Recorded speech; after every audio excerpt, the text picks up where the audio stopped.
In this video, I'm going to talk about the distinction between physical finesse and physical fitness. Now, physical finesse is about learning the knack, the secret, the skill of doing something. And it's done for effective performance, and it's based primarily on body balance and skill. Whereas physical fitness is more about health and well-being and performing well, of course, but in sports or occupations or daily life. Another distinction between physical finesse and physical fitness is that physical finesse is based on three principles, by the way, also known as Nanba. The first is don't force, second is don't twist, and the third is don't disconnect.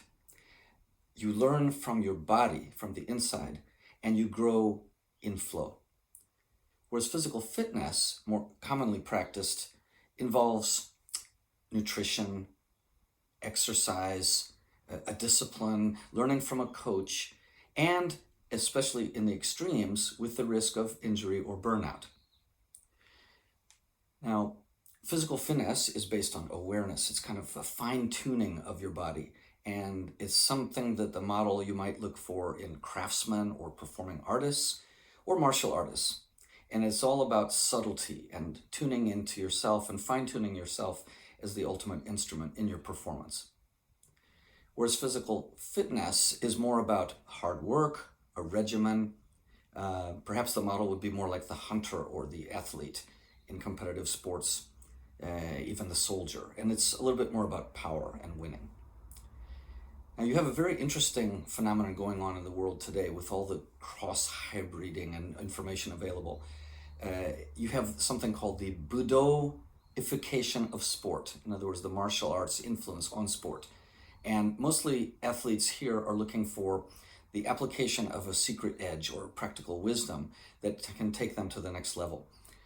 For example, you find among soccer and rugby players turning to martial artists for instruction on how to not signal your next move.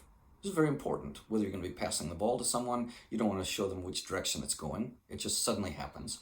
Or whether you're going to be changing the direction with your footwork, you don't want to signal it. And this is something martial arts artists are very good at. And so athletes will come to martial arts or Nanba experts for advice in this area. At the same time, you have something known as the sportification of Budo, as represented by, for example, judo entering the Olympics and transforming into a sport, losing some of the original qualities of the martial art, but also gaining in popularity and being more in the public eye. And here again, because it's a spectator sport rather than a personal discipline, the emphasis very much on winning, scoring points, competitive elements. Now, the last feature and the distinction between physical finesse and physical fitness would be that physical finesse is about continual improvement. So it's very sustainable. Sustainability is very important.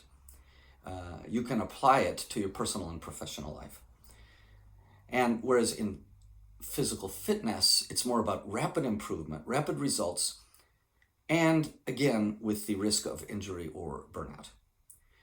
Now, the advantage, though, of physical finesse as an approach, because it's gradual and because it's applied in your daily life and changes your movement at the subconscious level, is that it will also get you moving more. It'll get you out of your sedentary life, and it will connect your whole body together in your movements, as well as when you perform in your discipline.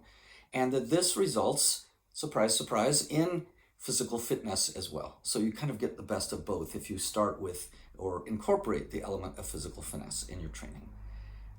In the next video, we're going to look at further dimensions and perspectives on physical finesse.